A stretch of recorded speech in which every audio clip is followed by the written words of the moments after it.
지만 처음 듣는 친구들도 있겠지? 그럼 먼저 문법은 항상 의미와 기준 잘 잡아두라고 해서 단어를 보고 형태소부터 우리 해보자. 형태소라고 하는 것은 어떤 의미와 어떤 기준이 있다고? 하나의 요소로 보겠다는 거지? 이게 기준이야. 그리고 형태라는 거는 뜻을 지닌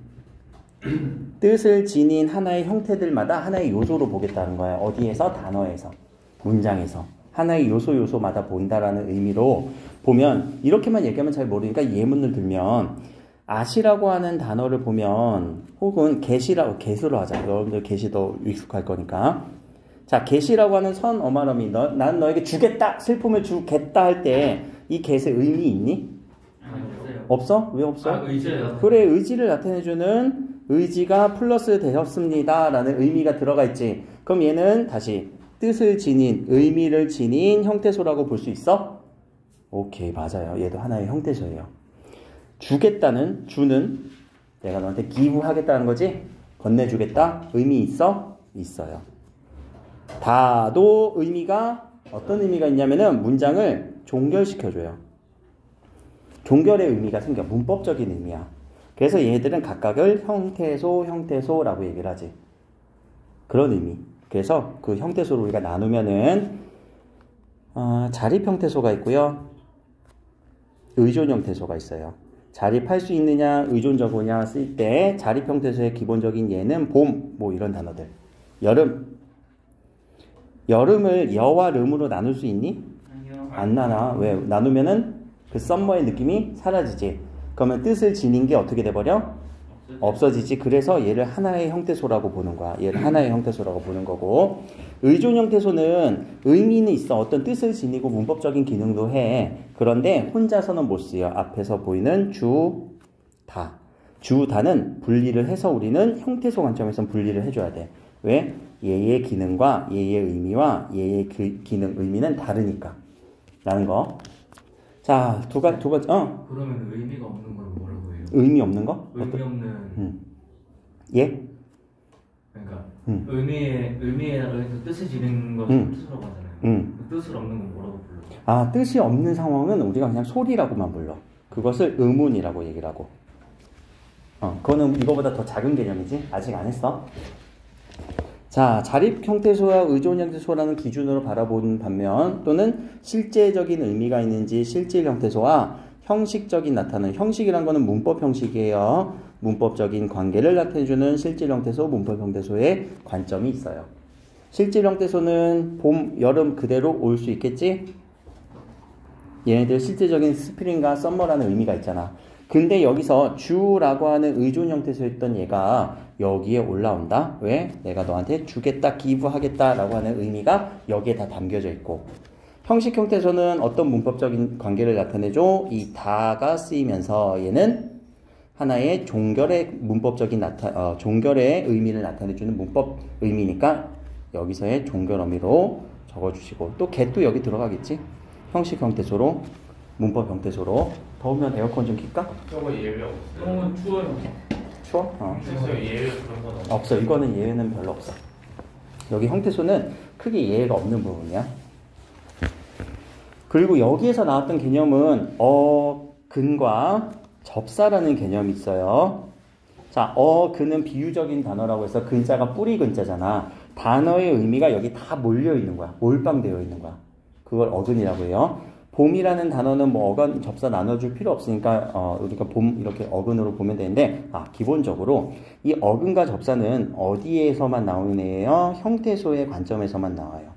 자꾸만 선생님이 형태소의 관점이라고 얘기하는데, 이것에 대한 구분은 품사가 또 하나의 기준이 되거든.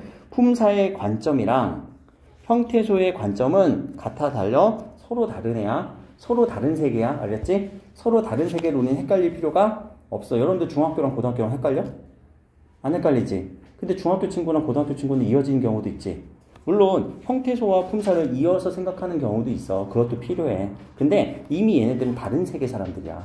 다른 세계 개념들이야. 그러니까 헷갈릴 필요가 없다라는 얘기야. 그러니까 어근과 접사는 어디에서만 나와? 형태소 파트에서만 나오고, 언제만 나오냐면은 단어의 형성에서만 나와요. 형성이란 단어는 뭘까? 만들어지는 거. 단어가 만들어질 때만 우리가 어근과 접사를 나눌 수가 있어. 예를 들어서 돌다리라는 단어. 이거는 다리가 돌과 다리로 이렇게 나눌 수 있겠지. 돌이라는 의미도 있고 다리라는 의미도 있는 하나의 단어로 형성이 된 거지. 사전에는 돌 따로 다리 따로도 있지만 돌다리라고 하는 단어도 실려 있어. 여기서 단어에 형성됐다라는 거는 사전에 실린 말을 얘기해요. 알겠어요? 사전에 있어요. 그럼 얘네들은 돌이라는 의미도 있고요. 다리라는 의미, 실제적인 의미를 나타내 주는 거니까 얘네들은 실질 형태소예요. 자, 그리고 돌과 다리는 서로 분리를 했을 때 돌 따로 자립할 수 있니? 자립 형태소. 다리 또 자립할 수 있어? 네. 오케이, 자립 형태소라고 얘기를 하는 거예요. 그럼 접사는 여러분들 맨과 손으로 분리할 수 있으면 좋아요. 왜? 손은 우리 핸드의 느낌이 있고 맨에는 어떤 의미가 있니? 아무것도 없는, 그치, 걸치지 않은 의미지. 그런 의미인데, 자, 맨이라고 하는 이 단어는, 맨손이라고 하는 단어는 손이랑 의미가 똑같을까? 아니야, 의미 달라. 얘는 하나의 단어, 얘도 하나의 단어야. 이미 단어로 새롭게 형성이 된 거야. 그때 우리가 이 맨을 접사라고 얘기를 하는데, 접사는 의미가 살짝 더해지는 경우가 있어. 손의 의미를 조금 더 더해주는 경우지. 걸치지 않은. 효정아, 그치? 지금 다 맨손이지? 장갑 낀 사람 없지? 라고 할 때 손이 있지랑 맨손이지랑 의미 전혀 다르잖아. 또 하나의 새로운 단어를 만들어주는 거야. 이게 접사의 기능이야. 이거 앞에서 그 강의에서 설명 다 했으니까 꼭 들으면서 복습하세요. 오늘 들으면서 가서 복습하면 되는 거고. 자, 그리고 의미가 조금 더 더해질 때는 파라타를 한번 보자. 파라타라고 써놓고서는 앞에다가 초록색으로 쓰고 있네. 자, 근데 세파라타랑 파라타랑 여러분들 이거 다 의미 똑같니? 왜 달라? 똑같아요. 의미는 똑같은데 비슷해요. 강조와 새는 이걸 파라타를 강조. 그래, 강조의 의미가 있지. 그럼 얘네들 의미 똑같은 거야 완전히? 아니야, 달라. 봐봐, 내가 왜 똑같아 하지만 쫄지 말고 얘기해. 개념이 형성되어 있으면 안 쫄고 얘기하는 거야. 연우야, 왔다 갔다 하면 안 돼. 저는 처음부터 안 똑같다고 맞아. 그치? 비슷하다고 했어요.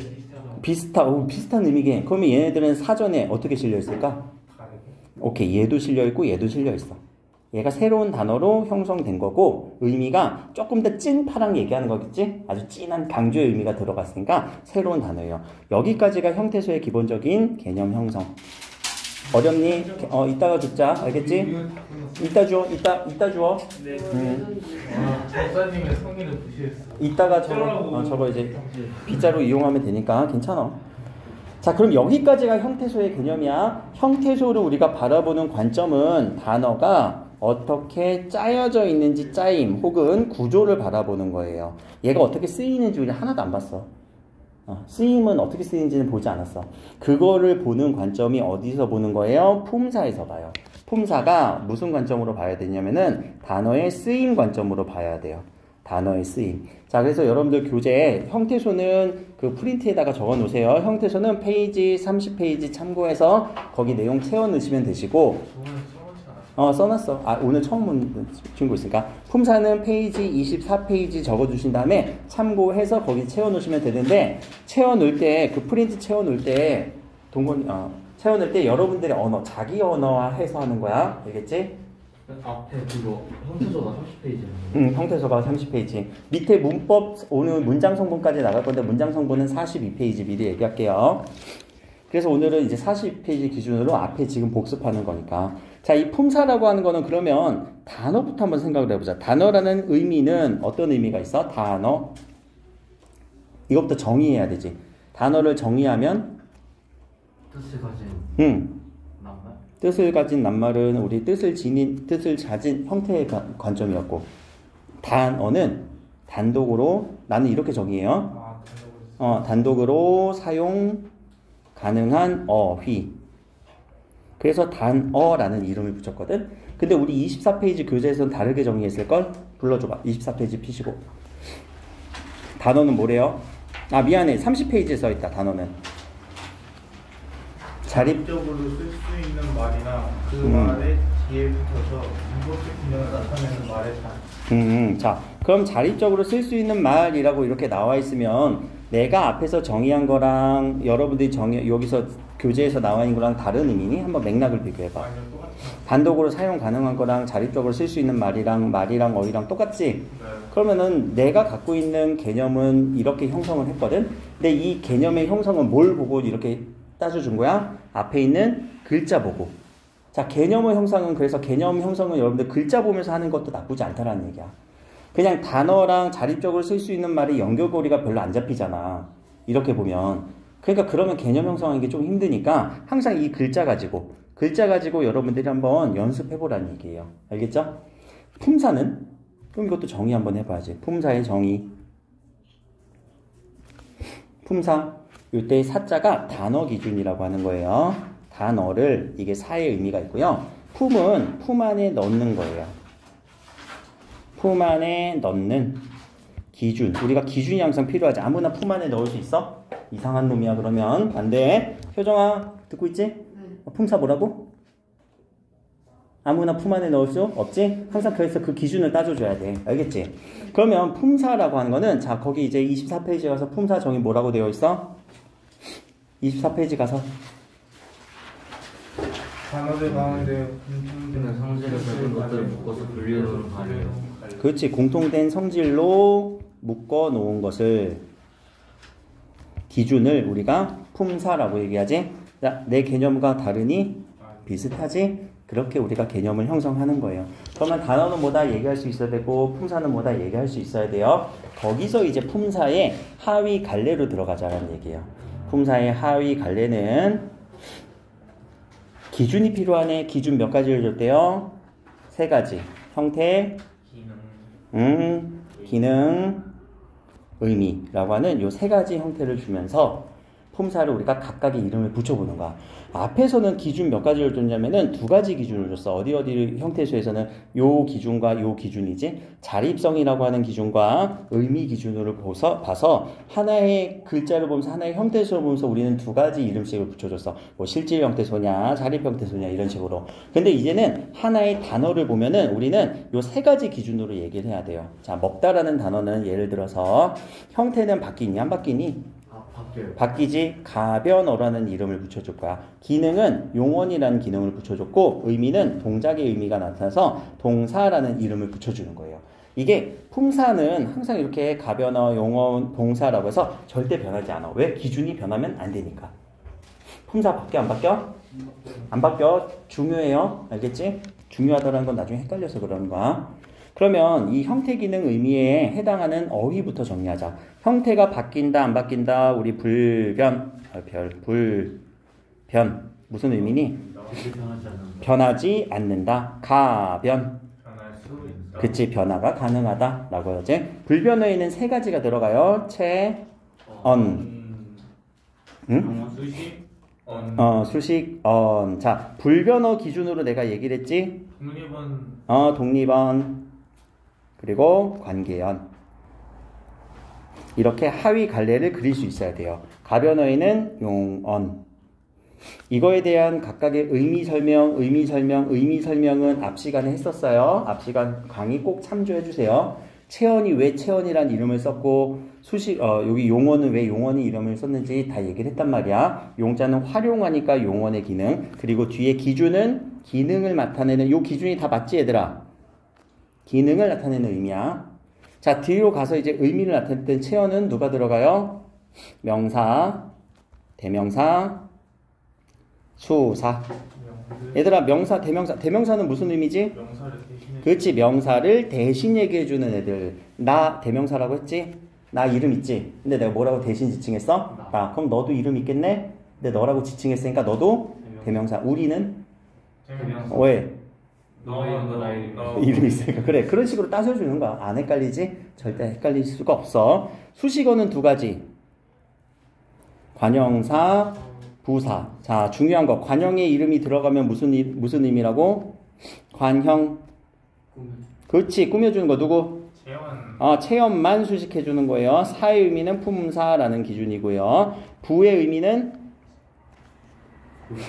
몇 인자야? 부가 들어가면 2인자잖아. 여기 중에서 1인자 누구? 관형사 1인자, 부사 2인자. 그럼 2인자가 하는 일이 체험 빼고 다. 그렇지. 체험 빼고 하는 일이 다 꾸며주는 거야. 그 의미부터 잡아 얘들아. 왜냐면 얘가 나중에 부사어라고 하는 애가 또 나오거든. 거기도 비슷한 개념이니까.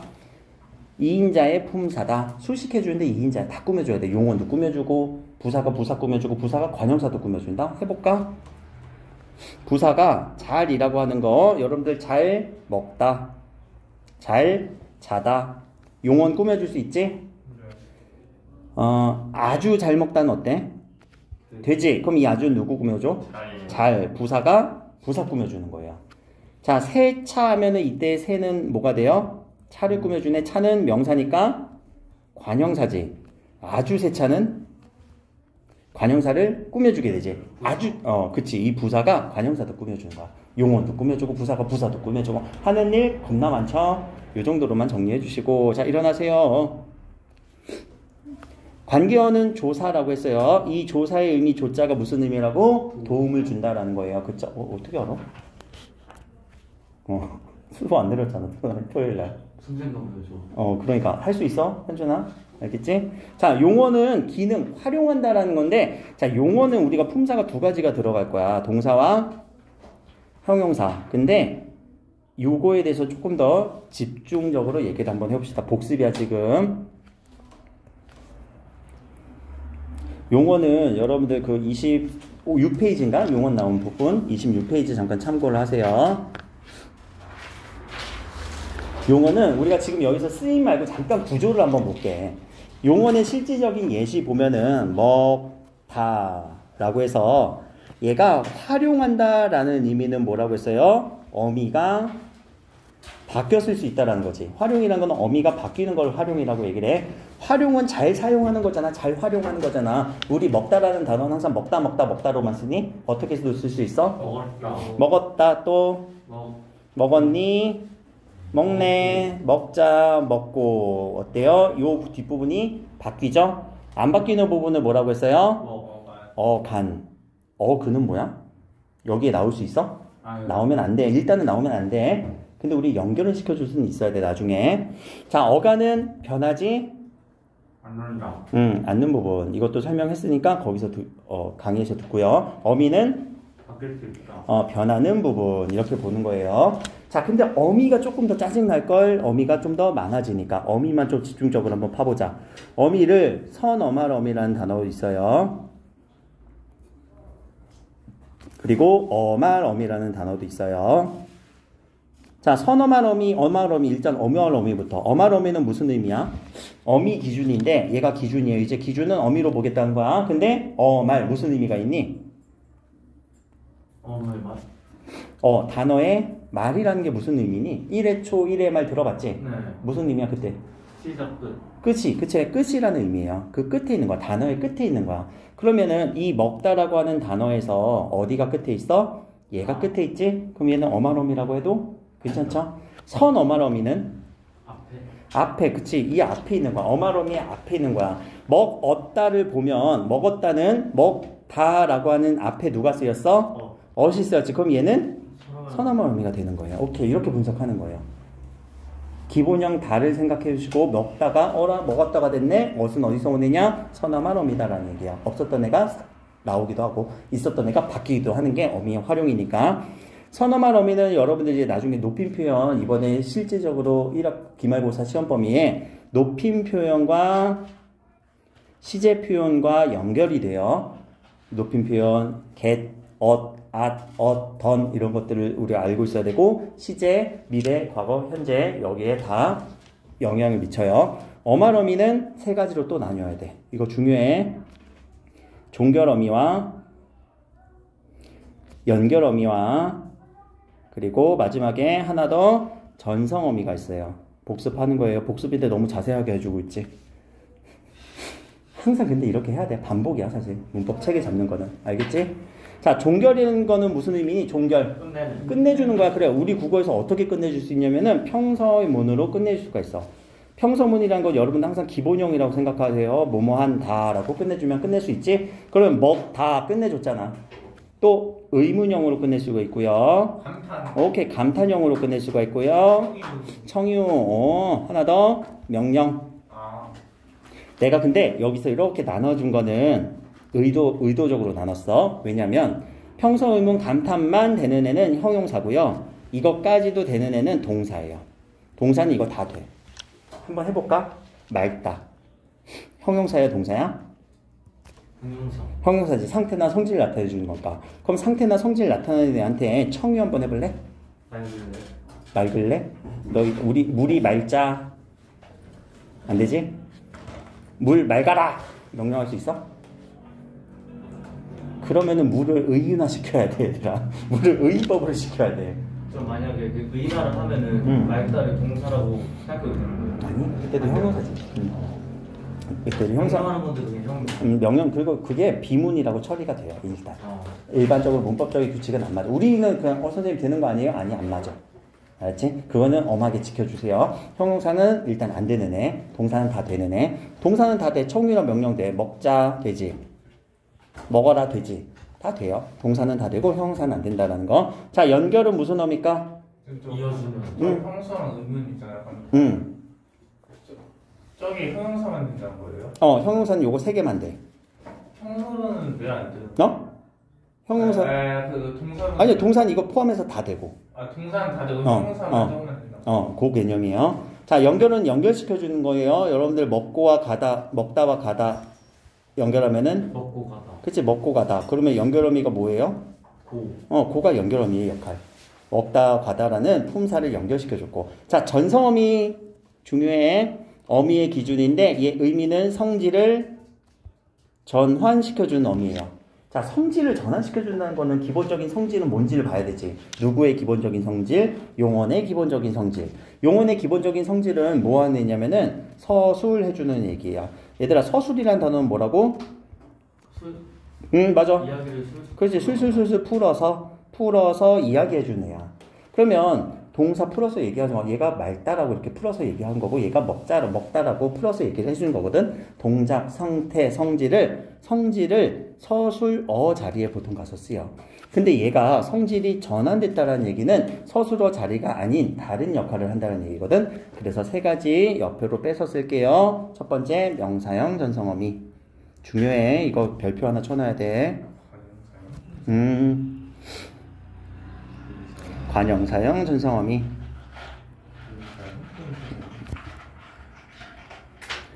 기본적으로 3번은 반복을 해야 되거든, 여기가. 그래야 체계가 잡혀. 그냥 가만히 들어도 체계가 잡히는 신기한 수업일 거야. 근데 그만큼 여러분들이 따라와야 돼. 알겠지? 자, 명사형 전성어미는 전성어미 기준으로 명사형이래. 명사형, 명수형도 아니고 명사형은 누구야? 이 형은 명사처럼 쓰였다라는 의미예요. 명사처럼 쓰였대. 얘들아, 동사랑 전성어미에 쓰이는 동사랑 형용사가 자신의 성질을 벗어버리고 명사처럼 쓰였다는 얘기는 동사가 명사가 됐다는 얘기일까? 아니야. 품사 변화는 절대 없어. 예를 들어서 명사형 전성어미 2개밖에 없어요. 외워주는 것도 괜찮아. 기. 자, 여기서도 보면 선생님이 앞쪽에만 짝대기 붙었지. 얘는 기본적으로 말에 가서 붙으니까 짝대기는 한쪽만 붙어요. 근데 선어말 어미는 짝대기가 양쪽으로 붙어야 돼. 왜? 중간에 낄 거니까. 이 붙임표 표시도 여러분들이 잘 눈여겨봐줘야 돼.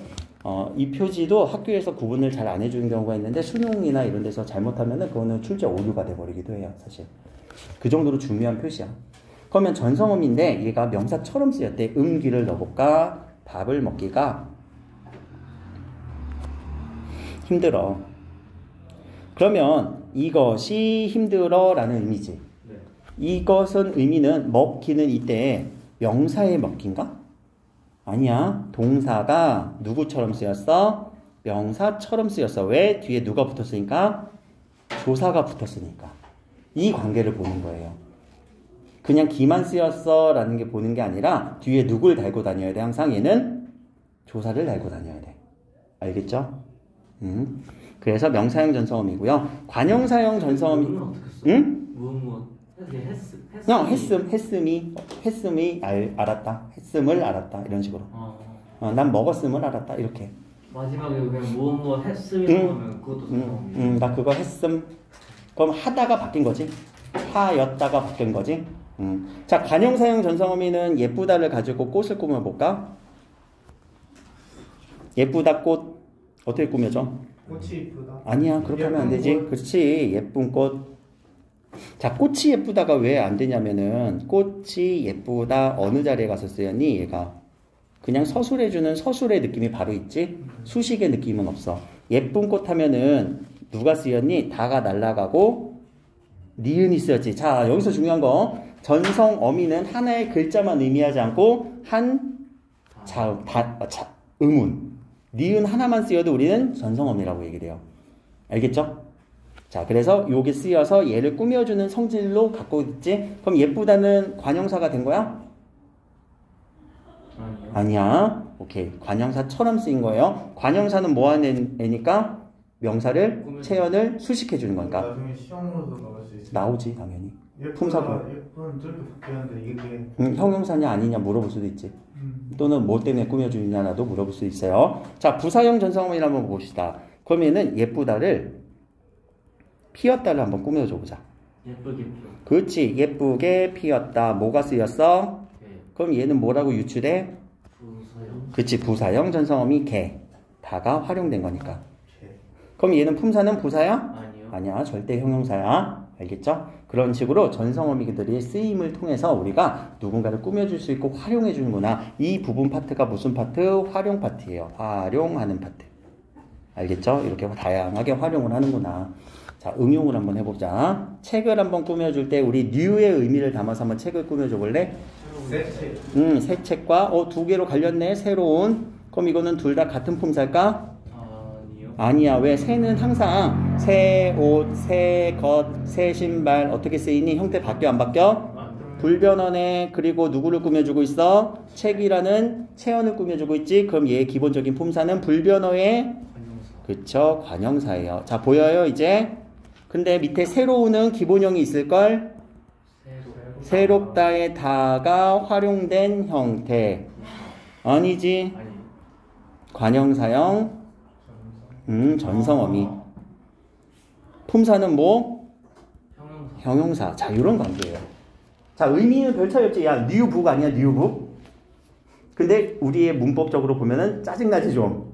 이런 거 구분할 수 있는 게 문법적 지식 체계야. 이것 정도 있어야 되는 거야. 미국인데 H가 됐어요. 아유, 야, 이 N이지. 이거 누가 봐서 이게 H야, N이지. N이지. 지환이가 잘못 봤네요. 이거 야, 이렇게 마음을 삐뚤게 봐봐. 지환이가 잘못 봤네요. 자, 이게 기본이야, 얘들아. 이게 기본 체계인데 좀 짜증나잖아. 정리됐어? 네. 따라올 수 있겠니? 아직까지는 따라올 수 있겠어? 근데 이거 언제 배우는 개념이냐면은 1학년 때 배운다? 언제? 중1 때. 여기까지가 중학교 1학년 때. 기억나? 그럼 여러분들 중학교 1학년 때 배우고 이해 배웠을까? 안 배웠어. 안 배우니까 지금 그거를 탄탄하게. 고등학교 과정은 여러분들 기본적으로 중학교 때 너희들 열심히 공부하고 왔지를 전제에 깔아놓는 거야. 근데 우리는 어때? 안 했지. 그럼 우리 괴리감이 생기지. 그 괴리감을 지금 빨리 메꿔야 되는 거야. 물론 중학교 때 다 열심히 했지. 뭐든 열심히 했을 거야. 놀기라도 열심히 했을 거 아니야.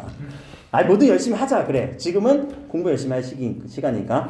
그러면 이렇게 우리가 체계를 정리하고 체계를 복습해놔야 기본적으로 고등학교 1학년 과정을 따라올 수 있고 응용되는 부분을 우리가 찾아낼 수 있는 거예요. 알겠죠?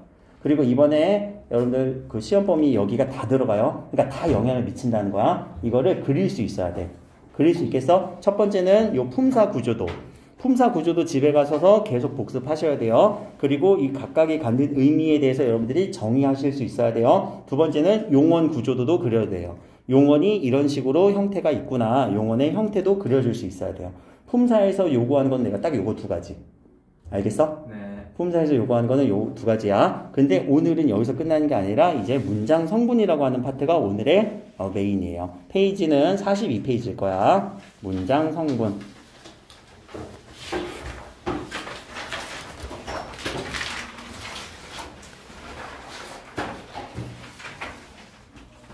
자, 문장 성분이라는 단어부터 우리 한번 분석을 해보자.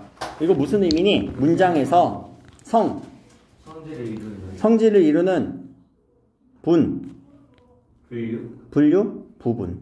그 부분을 보겠다는 거야. 어떤 구성되는 성질이 이런 그 구성 부분을 문장에서 보자겠다는 거야. 이제 그럼 기준이 어디로 확 뛰어버리니 하나의 단어만 보겠다는 거야? 문장 아니지, 문장 전체를 본다는 거지. 그치? 그럼 문장은 무슨 개념이래요? 거기 맨 위에 적혀 있죠? 문장은 하나의 생각을 완성형으로 나타내주는 최소 단위라고 얘기를 해서 하나의 문장을 쭉 볼 때 이 부분으로 잘라서 우리가 한번 보자라는 거예요. 그런 개념을 문장 성분이라고 얘기를 해요. 예를 들어 볼게요. 나는 어제 국어를 공부했다. 라고 하면 하나의 문장이지? 네. 그러면 여기서 중요한 부분은 뭐가 있을까? 자, 어제를 살짝 지어보자. 의미 크게 영향 안 미치지? 네. 그럼 이 어제는 별로 안 중요한 것 같은데, 그러면은 나는 지어볼까? 어제 국어를 공부했다. 궁금하지? 누가? 그래서 이 부분은 뭔가 중요한 부분인 것 같아. 나는 어제 공부했다? 뭐 공부했는데? 국어를 공부했어. 얘도 중요한 부분인 것 같아. 나는 어제 국어를 뭐 했는데? 공부했어. 라고 해서 이렇게 쓴다고 한다면 얘도 중요한 부분인 것 같아요. 그래서 그렇게 뭔가 중요한 부분, 꼭 필요하다라는 게 아니라 중요한 부분을 우리는 무슨 성분이라고 얘기를 해요? 주성분이라고 얘기를 해요. 문장 성분에서. 그럼 이렇게 뭔가 중요도가 좀 떨어지는 것 같아.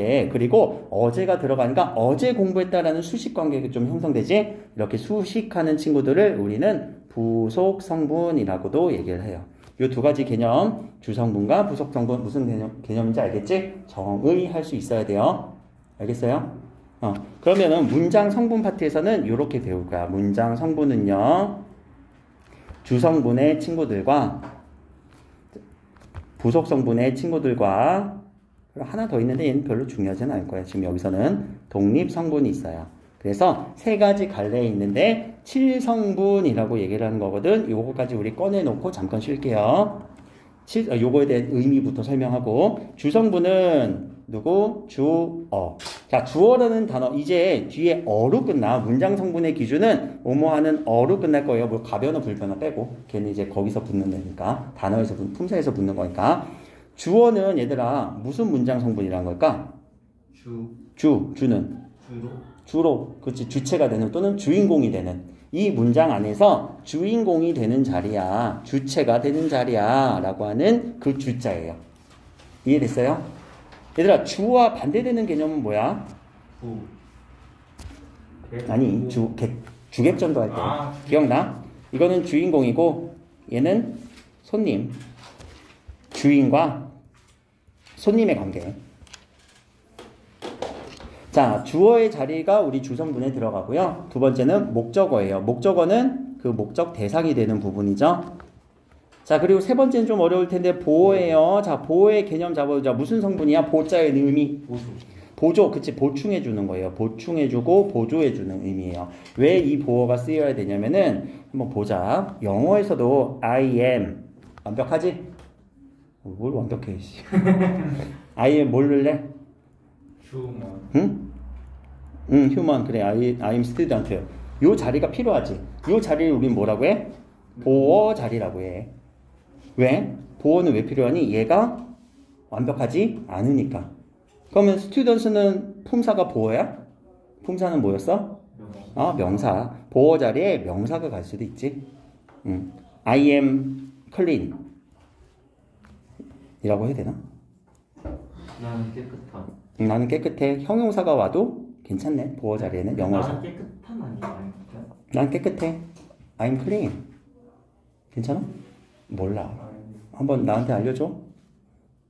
안 되니? I'm beautiful 되잖아. I'm beautiful. 형용사 올 수 있잖아. 몰라? 알았어. 다 돌아올게. 국어만 하자. 한국인이 국어만 잘하면 되죠. 아니야. 그냥 그렇대요. 자, 그럼 보어는 왜 보어가 쓰이냐면은 서술어 자리에 있는 친구들이 어떤 애들이냐면 불완전해서 그래. 불완전하니까 주어와 서술어 앞에 놓이는 이 자리를 우리가 보어라고 얘기를 해요. 그럼 불완전 서술어는 우리 국어에서 두 개밖에 없어. 되다와 아니다. 한번 해보자. 나는 되다. 완벽하지? 네. 뭐가 돼? 선생님. 선생님이 되다. 나는 아니다. 완벽하지? 선생님이 아니다. 선생님이 아니다. 자, 그러면 요 자리는 무슨 자리라고요? 보어의 자리예요. 알겠죠? 자, 그리고 필요한 거 서술어 이렇게 잡아주세요. 이게 주성분의 4가지 성분이었고, 이어서 부속 성분은 이름이 비슷하겠어요. 관형어 그리고 부사어. 자, 추론할 수 있겠다. 문장 성분인데 관형의 의미는 무슨 의미라고 했어? 자, 바로 치환시켜야지. 체현 수식하는 문장 성분. 바로 치환시켜줘야 돼, 의미를. 부사는? 체온을 제외하고. 그치. 그런 것들을 쓰는 문장 성분. 하는 일 겁나 많은 문장 성분이라고 하면 돼요. 오늘은 그래서 부사어랑 서술어를 아주 집중적으로 볼 거예요, 이따가. 그리고 품사어의 관계를 볼 거예요. 좀 어려울 수도 있지만, 관계 따져주는 거야. 문법은 여러분들이 외우는 게 아니라 이 관계성의 법칙성을 여러분들이 체화 체득시켜서 문법을 바라보는 거야. 이거 없으면은 문법 공부하기 힘들어. 알겠지? 그러니까 이 정도는 써줄 수 있어야 되고, 독립성분은 독립어 하나는 있는데 나중에 얘기를 할게요. 얘는 그렇게 지금 중요하진 않으니까. 다시 한번 관형어 의미 파악할 때 관형이라는 의미 뭔지 어느 문장 성분이고, 부사라는 의미 뭔지 어느 문장 성분이, 이렇게 바라봐 줘야 되는 거야. 그럼 관형사, 관형어 구분되니 얘들아? 말장난 같지만 여기 이제 말장난 아니라는 거 알겠지? 관형사는 무슨 품사? 체온을 꾸며. 그렇지, 체온을 꾸며주는 품사. 관형어는 무슨 성분? 체온을 수식 문장 성분. 자, 그러면은 관형절 조금만 더 가보자. 관형절은 체온을 수식해주는 성분. 절인데 이거 절에 대해서 공부 안 했구나. 주어와 서술어의 관계가 나와야 돼. 알았어. 하나만 더. 관형사형 전성어미는 전성어미인데 무슨 의미? 관형사처럼 쓰이는. 그치? 관형사처럼 쓰인다는 건 뭐야? 체온을 수식해주는 전성어미. 이렇게 의미 파악해주는 거야, 얘들아. 단어 구분 이제 다 되지? 개념 정리 다 됐어? 이게 개념 체계 잡는 거야. 아니야? 개념어 정리하는 거야. 이거 계속 반복해서 해줘야 돼. 기준이 다르잖아. 기준, 얘는 품사 기준이잖아. 얘는 문장 성분 기준이잖아. 얘는 어미 기준이야. 어미는 어디에만 있어? 누구에만 있어? 어미는? 문자. 용언한테만 있잖아. 그치? 어간 어미는 용언한테만 있는 거야.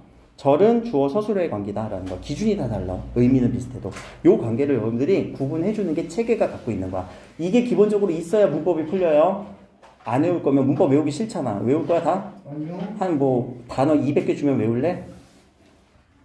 국어 단어를 왜 외워? 알겠지? 이런 식으로 개념 정리하면서 이어서 우리 이 문장 성분과 품사의 관계, 좀 응용 버전이거든요. 근데 이 관계를 꼭 여러분들한테 내가 얘기해 줘야 돼. 그래서 잠깐 쉬었다가 이 관계를 좀 정리해 보도록 합시다.